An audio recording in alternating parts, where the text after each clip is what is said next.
Welcome to A1 TV Telugu news. ఇవాల్టి bulletin చూద్దాం. బొబ్బిలి పౌరుషానికి చిహ్నంగా బొబ్బిలి యుద్ధం నిలుస్తుందని ఎమ్మెల్యే ఏ బేబీ నాయన అన్నారు. బొబ్బిలి యుద్ధ దినోత్సవం సందర్భంగా విజయనగరం జిల్లా బొబ్బిలి యుద్ధ స్తంభం వద్ద యుద్ధవీరులకు ఎమ్మెల్యే నివాళులర్పించారు. ఈ సందర్భంగా ఆయన మాట్లాడుతూ బొబ్బిలి యుద్ధం జరిగి 268 ఏళ్లు పూర్తయిందని, 17,000 ఫ్రెంచ్ విజయనగరం సైన్యాన్ని 250 మంది మాత్రమే బొబ్బిలి సైన్యం ఎదిరించి వీరమరణం పొందారని ఎమ్మెల్యే తెలిపారు. బొబ్బిలి వీరులు వీరత్వాన్ని నిలబెట్టేందుకు పనిచేస్తారు న్నారు. ఈ కార్యక్రమంలో బుడా చైర్మన్, కౌన్సిలర్లు, సర్పంచ్లు, ఎంపీటీసీ సభ్యులు, టీడీపీ నాయకులు, కార్యకర్తలు పాల్గొన్నారు. బొబ్బిలి యుద్ధం యొక్క అమరవీరులకి, ఆడవారికి, మగవారికి నివాళులర్పించి ఇక్కడికి తాండ్ర పాపారాయుడు గారు, ఎవరైతే అప్పటి సేనాధిపతి, బొబ్బిలి సంస్థానం యొక్క commander in chief, army commander in chief, అప్పుడు బొబ్బిలి కోట మీద దాడి అనేది ముందు రాజాం వైపు నుంచి అంటే రాజాం వెళ్తారు, రాజాం కోట వైపు వెళ్ళి అక్కడ తిష్టేస్తారు. కానీ అప్పుడు మోసేవలసి నుంచి అడవి మార్గం ద్వారా అనూహ్య పరిణామాల్లో అటాక్ జరగడం వల్ల వారు యుద్ధం సమయానికి అందుకోలేకపోతారు. అయినప్పటికీ వీరత్వానికి, పౌరుషానికి మారుపేరు తాండ్ర పాపారాయుడు గారు. వారు విగ్రహాన్ని అప్పుడు నాన్నగారు, జలగం వెంకటరావు గారు, తాండ్ర పాపారాయుడు సినిమాలో హీరోగా యాక్ట్ చేసినటువంటి కృష్ణరాజు గారు అందరూ కూడా వచ్చి ఈ విగ్రహాన్ని ఆవిష్కరించడం జరిగింది. దాన్ని రానున్న రోజుల్లో మరింత సుందరీకరణ చేసి బొబ్బిలికే ఒక ల్యాండ్ మార్క్ గా. అనకాపల్లి జిల్లా చీడికాడ మండలం తిరువోలు గ్రామంలో జాతీయ బాలిక దినోత్సవం సందర్భంగా అవగాహన ర్యాలీ నిర్వహించారు. ఈ కార్యక్రమానికి ఐసీడీఎస్ పీఓ శ్రీదేవి ముఖ్య అతిథిగా హాజరయ్యారు. ఈ సందర్భంగా మాట్లాడుతూ ఆడపిల్లలపై అత్యాచారాలని, బాల్య వివాహాలను నిర్మూలించడానికి ప్రతి ఒక్కరూ కృషి చేయాలన్నారు.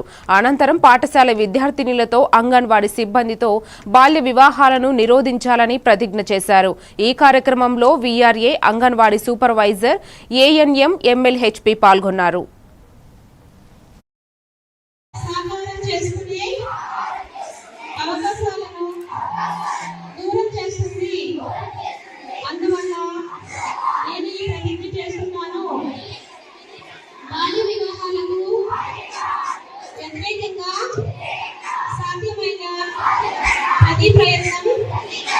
నేను చేస్తాను.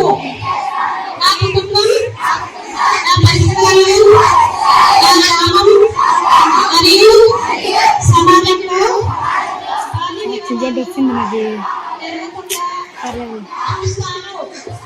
బాల్య వివాహం జరగడానికి చేసిన ఏ ప్రయత్నాలైనా పంచాయతీ మరియు ప్రభుత్వ అధికారులకు నా వంతుగా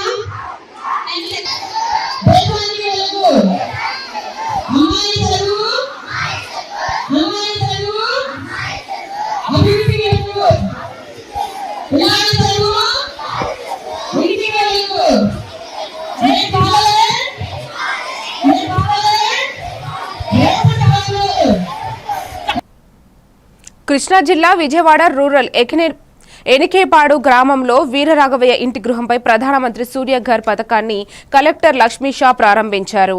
ఈ పథకం ఎస్సీ, ఎస్టీలకు పూర్తి ఫ్రీ కాస్ట్తో లబ్ధి చేకూరుతుందని అన్నారు. ఈ పథకం ముఖ్య ఉద్దేశం విద్యుత్ శక్తి లేకుండా సూర్యరశ్మి, సోలార్ ద్వారా పవర్ ఉత్పత్తి అవుతుందని కలెక్టర్ తెలిపారు.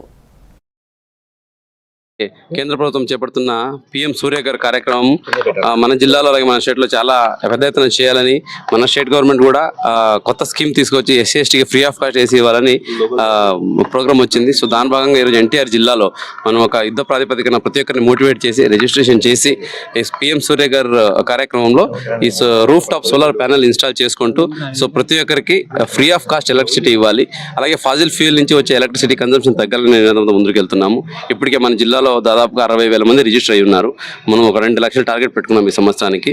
ఖచ్చితంగా ఇది మన అధికారులందరూ అలాగే ప్రతి ఒక్క బెనిఫిషియరీ సహకారంతో మనము రీచ్ అవుతాం అనుకుంటున్నాము. సో దీని ముఖ్య ఉద్దేశం ఏంటంటే సోలార్ లైట్ నుంచి జనరేట్ అయ్యే ఎలక్ట్రిసిటీ మనకు పొల్యూషన్ ఫ్రీ ఉంటుంది, అలాగే ఫ్రీ ఆఫ్ కాస్ట్ వస్తుంది. ఈ స్కీమ్లో 78,000 వరకు గవర్నమెంట్ ఆఫ్ ఇండియా సబ్సిడీ కూడా ఉంది. మిగతా అమౌంట్ అయితే ఉందో దీన్ని బ్యాంక్ లోన్ కూడా టైప్ చేసుకోవచ్చు. సో 3 కిలోవాట్స్ ఇన్స్టాల్ చేసుకుంటే ఒక 8 నుంచి 10 సంవత్సరాల్లో ఆ లోన్ కూడా IBM లాగా అయిపోతుంది. మిగతా 25 సంవత్సరాలు ఇది ఫ్రీ ఆఫ్ కాస్ట్ ఎలక్ట్రిసిటీ వస్తూ ఉంటుంది. సో ఒక రోజుకి 300 ఒక నెలకి 300 యూనిట్స్ ఎలక్ట్రిసిటీ జనరేట్ అవుతుంది. సో ఇది చూసుకుంటే ఇప్పటికే దాదాపుగా గత 2 నెలల్లో 33 లక్షల రూపాయలు బెనిఫిషరీకి అదనంగా గవర్నమెంట్ కట్టింది, వాపస్ ఇచ్చింది. అంటే ఏంటి, సర్ప్లస్ ఎలక్ట్రిసిటీ ప్రొడక్షన్ చేయగలిగాము. సో అట్లాగే మనం ఉన్న ఇళ్ళన్నీ మనం సాచురేషన్ మోడ్లో చేస్తే సో జిల్లాలో ఈ ప్రతి ఒక్క ఇంట్లో వాళ్ళ ఎఫర్ట్ ఏమీ లేకుండా సో విత్ సన్లైట్ వాళ్ళకి ఇన్కమ్ కూడా వస్తుంది, అలాగే ఎలక్ట్రిసిటీ బిల్ కూడా తగ్గే అవకాశం ఉంది. కాబట్టి ఈ కార్యక్రమం ముందుకు తీసుకెళ్ళడానికి ప్రతి ఒక్కరు సహకరించాలి, ముందుకు రావాలి. సో లీడర్స్ అందరూ మోటివేట్ చేస్తున్నారు, ప్రజలు కూడా మోటివేట్ అవుతున్నారు. గ్రూప్స్ అయితేనేంటి, SHG గ్రూప్స్, ఆఫీసర్స్ అయితేనేంటి, ప్రతి ఒక్కరు ఇంక్లూడింగ్ నేను కూడా రిజిస్టర్ అయ్యాను దీంట్లో. ప్రతి ఒక్కరు దీనికి ఎలిజిబుల్. వాళ్ళది సొంత ఇల్లు ఉంటే చాలు, అలాగే వాళ్ళకి ఇంటికి ఎలక్ట్రిసిటీ బిల్లు ఉంటే కంపల్సరీగా వాళ్ళు రిజిస్టర్ అవ్వచ్చు. రిజిస్టర్ అయితే ఆటోమేటిక్గా బ్యాంక్కి వెళ్తుంది, ఏజెన్సీ వస్తారు, ఇన్స్టాల్ చేస్తారు. సో దాన్ని అప్లోడ్ చేసి మీకు గ్రిడ్ సింక్రనైజేషన్ చేసి వెళ్ళిపోతారు. ఇంతకుముందు ఇన్వర్టర్ అవి ఏమో ఉండేది, ఇప్పుడు అవన్నీ ఏం లేదు, డైరెక్ట్గా గ్రిడ్కి సింక్రనైజ్ చేస్తారు. ఇన్వెస్ట్మెంట్ తక్కువ ఉంది, ఎఫిషియన్సీ పెరిగింది. కాబట్టి ఎన్టీఆర్ జిల్లాలో ప్రతి ఒక్కరు సో ఈ కార్యక్రమాన్ని అడాప్ట్ చేసుకుని మన జిల్లాని ఒక ఎనర్జీ ఎఫిషియెంట్ జిల్లాగా, ఒక రిన్యూవబుల్ ఎనర్జీ హబ్గా చేయాలని. విజయనగరం జిల్లా రాష్ట్ర వ్యాప్తంగా నారాయణ శ్రీ చైతన్య యాజమాన్యులు విద్యార్థులను ఫీజులు దోపిడీ చేస్తూ వేధిస్తున్నాయని, వాటితో అనేక మంది విద్యార్థులు ఆత్మహత్యకు పాల్పడుతున్నారని విజయనగరం SFI జిల్లా అధ్యక్షుడు రాము ఆరోపించారు. నిన్న అనంతపురంలో నారాయణ కళాశాలలో ఆత్మహత్యకు పాల్పడిన విద్యార్థి చరణ్ కుటుంబానికి న్యాయం చేయాలని కోరుతూ స్థానిక నారాయణ జూనియర్ కళాశాల వద్ద నిరసన కార్యక్రమం చేపట్టారు. మొన్నటికి మొన్న ఫీజు కట్టలేదని విజయవాడ గోశాల శ్రీ చైతన్య క్యాంపస్లో విద్యార్థి అతని తండ్రిని అర్ధరాత్రి వరకు గేటు బయట పెట్టారని, నిన్నటికి నిన్న అనంతపురంలో ఫీజు కట్టలేదని నెపంతో రోజంతా విద్యార్థిని నుంచి బయట పెట్టడంతో మనోవేదనకు గురై 3వ అంతస్తు నుండి దూకి ఆత్మహత్యకు పాల్పడ్డాడని తెలిపారు.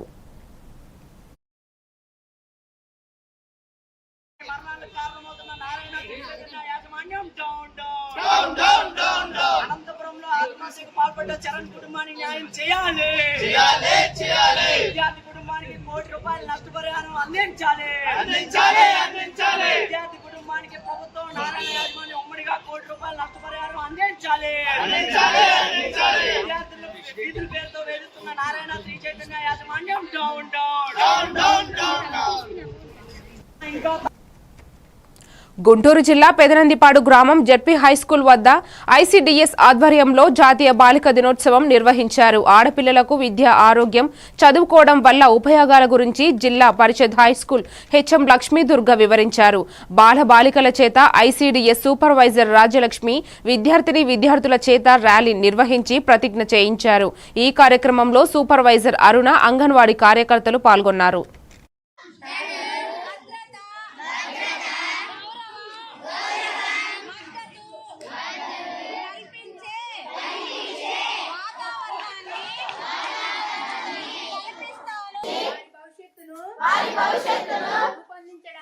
రూపొందించడానికి కృషి చేస్తాను.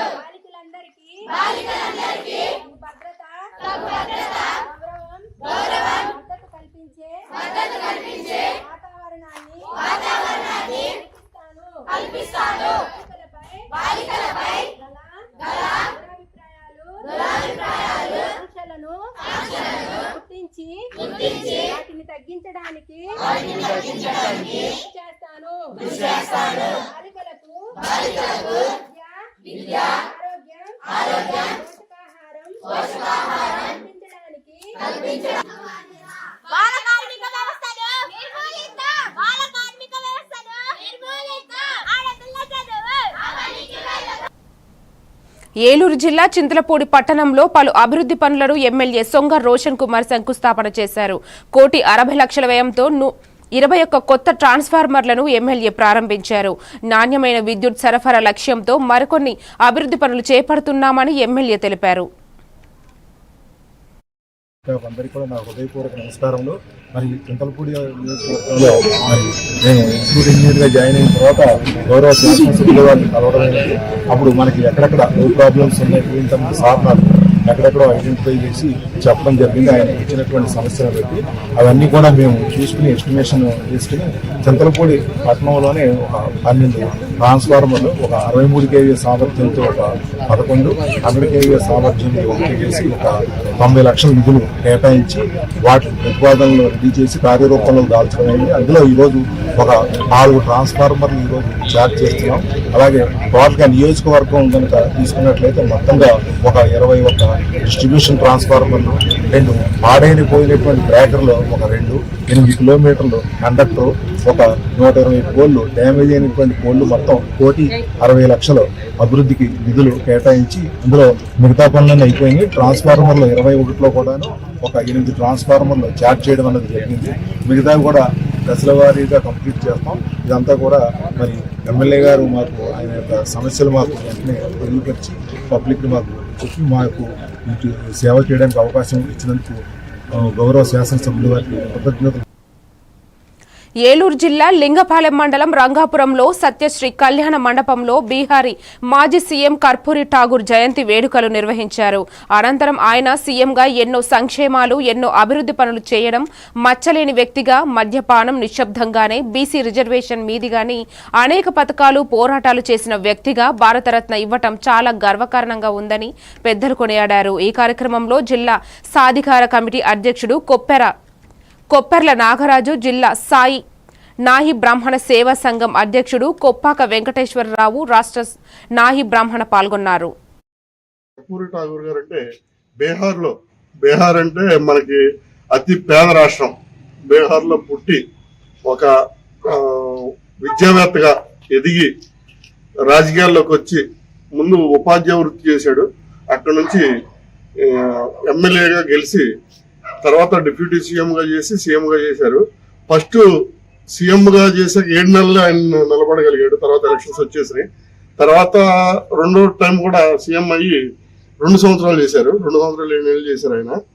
ఆయన చేయగానే బీసీలకి ఇప్పుడు మన జ్యోతిరావు పూలే, డాక్టర్ బిఆర్ అంబేద్కర్ గారి తర్వాత మనం చెప్పుకోదగ్గ వ్యక్తి ఎవరంటే కర్పూరి ఠాగూర్ గారు అనమాట. ఈయన బీసీలకి 26% రిజర్వేషన్ అనేది దేశంలో మొట్టమొదటిసారిగా ఈయన ముఖ్యమంత్రిగా ఉన్నప్పుడు అమలు చేశారు. అది ఒకటి. రెండవది, బీహార్ అనేది బాగా అతి పేద రాష్ట్రం. దాంతోపాటు బాగా మద్యపానానికి వ్యసనమైన రాష్ట్రం అంటండి. రాగానే డేరైన స్టెప్పులు చేసేవారంట. డేరుగా ప్రభుత్వం రాగానే మద్యపాన నిషేధం అమల్లో తెచ్చాడంట. దానివల్ల ఎక్కువ సంవత్సరాలు నిలబడలేకపోవటానికి కూడా కారణం ఆయన ఎమ్మెల్యేలుగా ఉన్నప్పుడు. అంటే ఆయన వ్యక్తిత్వం ఎటువంటిదంటే ఆయన కోసం సొంత ఇల్లు కానీ సొంత కారు కానీ ఏది ఏర్పాటు చేసుకోవాలి. ఎంతవరకు జనానికి సేవ చేయటం ఒకటే, బీసీలు ఆయన సేవ చేయటం ఒకటే ఆయన వ్యక్తిత్వం అంట. ఒకసారి సింగపూర్ ఎమ్మెల్యేలుగా ఉన్నప్పుడు సింగపూర్ వెళ్ళే అవకాశం వచ్చిందంట. దాంతోపాటు ఈయన కూడా వెళ్ళాల్సి వచ్చిందంట. వెళ్తే ఆయన కోర్టు కావాలి అని చెప్పి సహచర మినిస్టర్లోనే ఎమ్మెల్యేలు చెప్పారంట. కోర్టు కొనుక్కునే తోమత లేదు. అయితే పక్క మినిస్టర్ ఎవరినో కోర్టు ఇవ్వమని అడిగితే అది చిరిగిపోయిన కోర్టు ఒకటి ఇచ్చారంట ఆ రోజుల్లో. దాంతో వెళ్ళి సింగపూర్ పర్యటన చేసి వచ్చారంట. చనిపోయినప్పుడు కూడా సొంత ఇల్లు. చంద్రబాబు దావోస్ పర్యటనపై అంబటి రాంబాబు కామెంట్స్ చేశారు. దావోస్ పర్యటనకు వెళ్లి ఎన్ని కంపెనీలు, ఎన్ని పెట్టుబడులు తీసుకొచ్చారో ప్రజలకు చెప్పాల్సిన బాధ్యత ప్రభుత్వానికి ఉందన్నారు. హైదరాబాద్ నేనే అభివృద్ధి చేశానని డబ్బా కొట్టుకున్న చంద్రబాబు దావోస్ వెళ్లి తీసుకొచ్చింది మా గుంటూరు సైడ్ ఒక సామెత ఉంది, డొంక ఈతకి లంక మేతకి అన్నట్లుగా ఉంది ఈ దావోస్ పర్యటన. ఒక మంత్రిమో దావోస్ వెళ్లి రెడ్ బుక్ కోసం మాట్లాడుతున్నాడు. దావోస్ వెళ్లి పరిశ్రమల కోసం మాట్లాడకుండా లోకేష్ సీఎం కావాలని మాట్లాడుతున్నాడు. 7 నెలలలోనే ఈ కూటమి ప్రభుత్వం బండారం బయటపడిందన్న అంబటి. గుంటూరులో మరో సామెత ఉందని, విశాఖలో ఈ సామెత ఉందో లేదో తెలియదు కానీ సింగడు అద్దంకి వెళ్లి వచ్చాడని అన్నారు. మీరు తీసుకొచ్చారో ప్రజలకు వివరించవలసినటువంటి బాధ్యత ఈ రాష్ట్ర ప్రభుత్వం మీద ఉంది. ముఖ్యంగా నారా చంద్రబాబు నాయుడు గారి మీద ఉంది. నారా చంద్రబాబు నాయుడు గారు దావోస్ వెళుతున్నారంటే రాష్ట్ర ప్రజానీకం అందరూ కూడా ఏదో తీసుకొస్తారని భ్రమించారు. ఎందుకంటే పత్రికలు అలాంటి ఫోకస్ ఇచ్చింది. ముఖ్యంగా తెలుగుదేశానికి సంబంధించినటువంటి పత్రికలు ఈనాడు కానీ ఆంధ్రజ్యోతి కానీ. దావోస్ వెళ్తున్నాడు చంద్రబాబు నాయుడు గారు. చంద్రబాబు నాయుడు గారు అత్యంత సమర్థవంతమైన నాయకుడు, చాలా అనుభవశాలి. ఉమ్మడి రాష్ట్రాన్ని 10 సంవత్సరాల పాటు పరిపాలన చేసిన వాడు. ఉమ్మడి రాష్ట్రంలో హైదరాబాదుని సుఖంలోకి తీసుకువెళ్ళినటువంటి మహానుభావుడు అని బోల్డెన్ని రాతలు రాశారు. చంద్రబాబు నాయుడు గారు కూడా ఇవాళ హైదరాబాద్ ఇంతగా అభివృద్ధి చెందిందంటే దానికి నేనే కారణం అనేటువంటి మాట ఆయన కూడా మాట్లాడాడు. ఇంత బ్రహ్మాండమైనటువంటి నాయకులు వెళుతున్నాడు కాబట్టి దావోస్ నుంచి చాలా బ్రహ్మాండంగా ఏవో పెట్టుబడులు తీసుకొస్తారని ప్రజలు ఎదురు చూస్తే 0 దారి ఖర్చులు కూడా రాలేదు. మా దగ్గర ఒక సామెత ఉంటుంది, డొంక ఈతకి లంక మేతకి సరిపోయిందంట. అది కూడా చాలా అక్కడికి వెళ్ళి తీసుకొచ్చింది 0, ఖర్చు పెట్టింది మాత్రం ఎన్ని కోట్లో మరి ప్రభుత్వమే చెప్పాలి. మరి చంద్రబాబు నాయుడు గారు కోతలు అయితే బ్రహ్మాండంగా కూస్తున్నారు కానీ పనులు మాత్రం జరగనటువంటి పద్ధతుల్లో ఉంది. అదేంటో నాకు అర్థం కాదా. దావోస్ వెళ్ళి కూడా ఎర్ర బుక్ గురించి మాట్లాడుతున్నాడు ఒక ఆయన. దావోస్ వెళ్ళి ఇండస్ట్రీస్ మినిస్టర్ ఇండస్ట్రీస్ వస్తున్నాయా లేదా చెప్పట్లా. మా లోకేష్ గారు ముఖ్యమంత్రి కావాలని అక్కడ అరుస్తున్నాడు. అదంతానేమో లైవ్లో చూపించారు ముఖ్యమంత్రి కావాలని. ముఖ్యమంత్రి కావాలని అంటావా అని భరత్ని చంద్రబాబు నాయుడు గారు అరిశారంట. అది మాత్రం చూపించరు. అది రహస్యంగా అరిశాడంట. అదేమో రహస్యంగా అరుస్తారు, ఇదేమో బహిరంగంగా చూపిస్తారు. ఎన్ని పెద్ద నాటకాలు ఆడుతున్నారు. 7 మాసాలకే వారి బండారం అంతా బయటపడింది. అల్లూరు జిల్లా రంపచోడవరం నియోజకవర్గం గంగవరం ఆశ్రమ బాలికల ఉన్నత పాఠశాలలో ఏర్పాటు చేసిన బాలిక దినోత్సవం సందర్భంగా సమావేశానికి ఆయన ముఖ్య అతిథిగా పాల్గొన్నారు. ఈ సమావేశంలో ఐసీడీఎస్ ప్రాజెక్టు అధికారి ఎం లక్ష్మీ సూపర్వైజర్ సత్యవతి ప్రసంగించారు. ఈ సందర్భంగా ఎంఈఓ మల్లేశ్వరరావు మాట్లాడుతూ ప్రస్తుత కాలంలో మహిళలపై బాలికలపై జరుగుతున్న అకృత్యాలకు ఎదురు నిలిచిన బాలికలు మనోధైర్యంగా ఉండాలని, విద్య పట్ల పూర్తి శ్రద్ధ వహించి ఉన్నత శిఖరాలను అధిరోహించాలని అన్నారు. ఈ కార్యక్రమంలో ఆశ్రమ పాఠశాల ప్రధాన ఉపాధ్యాయురాలు ఏఎస్ఐ ఉపాధ్యాయులు పాల్గొన్నారు. నిల్చోవాలి అంటే first of all that is education. ఎప్పుడైతే ఎడ్యుకేషన్ లో మనం ఖచ్చితంగా రాణిస్తామో ఇప్పుడు నేను చెప్పినటువంటి అన్ని క్వశ్చన్స్ కి ఆన్సర్ అనేది ఖచ్చితంగా దొరుకుతుంది. ఇప్పటికి మరి స్కూల్ స్టాఫ్ కి విద్యార్థులందరూ కూడా శుభాకాంక్షలు. మరి ఈరోజు మనం చూసుకున్నట్లయితే government next central government or state government so బాలికల మీద చాలా ఇంట్రెస్ట్ అనేది పే చేస్తుంది. కానీ దానికి ఉన్నటువంటి రిజల్ట్స్ అనేవి అంత ఆశాజనకంగానే ఉండట్లేదు ప్రతి విషయంలో కూడా. సో ఈవెన్ ఐక్యరాజ్య సమితి కూడా చెప్పింది, so girls for the future ఒక థీమ్ తీసుకొచ్చింది. 2024 లో ఒక థీమ్ తీసుకొచ్చింది, గర్ల్స్ ఫర్ ది ఫ్యూచర్ అంటే ఇది ప్రస్తావించింది. మనం ఇప్పుడు ఇక్కడ ఎందుకు చెప్తున్నామంటే సో బాలికలు కావచ్చు, మహిళలు కావచ్చు, విద్య, నెక్స్ట్ ఆరోగ్యం, నెక్స్ట్ రక్షణ, నెక్స్ట్ అసమానత, నెక్స్ట్ వీటన్నిటిలో కూడా మనం ప్రతి విషయం మీద కూడా మనం ఖచ్చితంగా అవగాహన కల్పించుకోవాలి. ఎప్పుడైతే మనం వీటి మీద అవగాహన కల్పించుకుంటామో ఖచ్చితంగా మనం ఉన్నతమైనటువంటి లక్ష్యాలకు, ఉన్నతమైనటువంటి ఆశయాలకు అనేటువంటి ఫలితాలు అనేది మనం రాబట్టుకోలేకపోతున్నాం.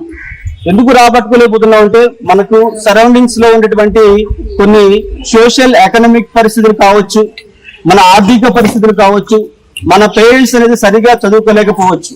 సో ఇలాంటి కార్యక్రమం వల్ల మనం కాస్త ముందుకు వెళ్ళలేకపోతున్నాం.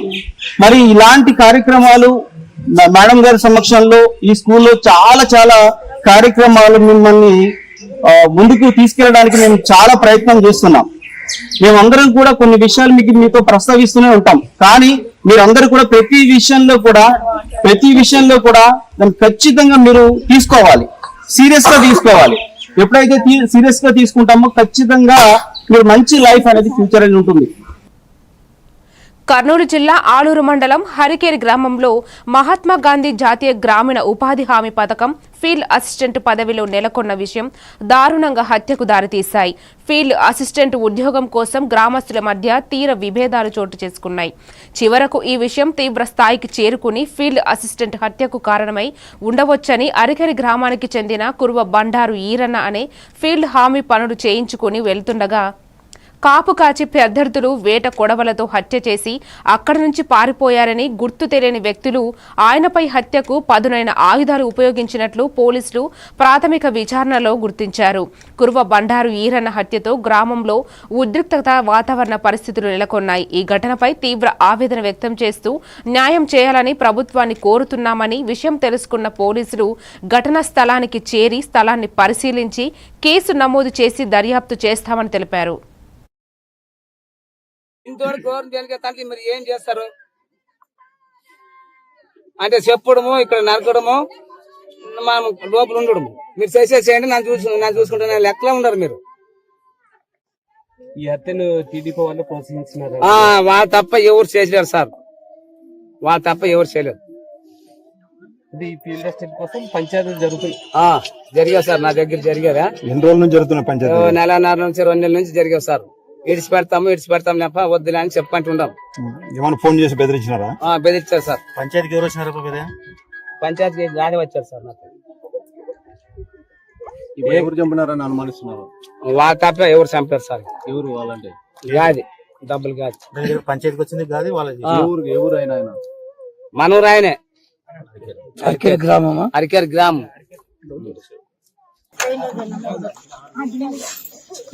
చెప్పమ్మా. కోసమే తెచ్చిపోయింది అది. ఖర్చు పెట్టగానే చూసేయాలని వేసారు సార్. ఎవరు వేసినారు? డబ్బులు అతనే. ఏ పార్టీకి చెందిన వ్యక్తి? ఏ పార్టీ? అల్లూరి సీతారామరాజు జిల్లా దేవీపట్నం మండలంలో జాతీయ ఓటర్ల దినోత్సవం సందర్భంగా అధికారులు విద్యార్థులు కలిసి భారీ ర్యాలీ నిర్వహించారు. తహసీల్దార్ సత్యనారాయణ ఆధ్వర్యంలో వివిధ శాఖల అధికారులు కలిసి కార్యక్రమాన్ని నిర్వహించారు. ఇందుకూరుపేట జిల్లా పరిషత్ ఉన్నత పాఠశాల విద్యార్థులు అందరూ ఓటర్ల దినోత్సవ ర్యాలీలో పాల్గొన్నారు. ఓటు యొక్క విలువను అధికారులు ప్రజలకు వివరించారు. ఓటును అమ్ముకోకు, నిజాయితీకే పట్టం కట్టు అంటూ విద్యార్థులు నినాదాలు చేశారు.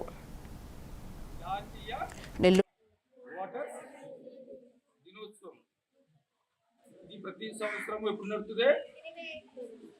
జనవరి. రేపేంటి? మీకు ఇప్పుడు ఫస్ట్, సెకండ్, థర్డ్ ప్రైజ్ వచ్చిన వాళ్ళకి మీకు సర్టిఫికెట్ ఇస్తూ మీకు ఈ చిన్న గిఫ్ట్లు అందజేస్తాం. ఓకేనా? అందరూ ఒకసారి పేరు లైన్గా సీనియర్స్ జూనియర్స్ అని మీకు సెలెక్ట్ చేయడం జరిగింది. ఆ సెలెక్ట్ చేసిన ప్రకారంగా మీరు స్కూల్లో సందర్భంగా మీకు అవేర్నెస్ ప్రో కింద ముగ్గులు పోటీ కండక్ట్ చేస్తాం కాబట్టి ఈ ఫస్ట్, సెకండ్, థర్డ్ వచ్చిన వాళ్ళకి బహుమతులు ప్రదానం చేయడం జరుగుతుంది. Okay, thank you.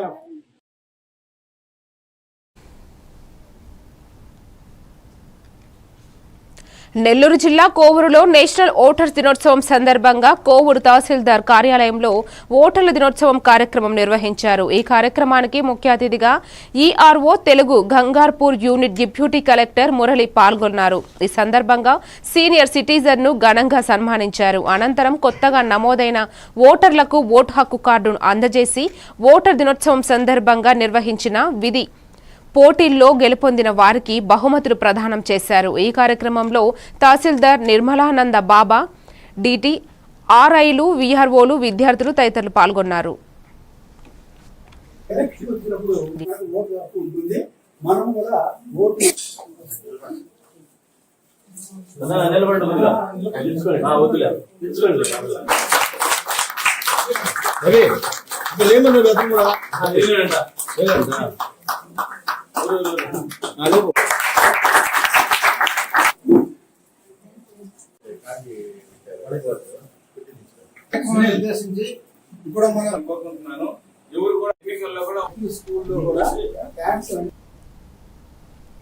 ఇది వాల్టి bulletin. Keep watching A1 TV Telugu news.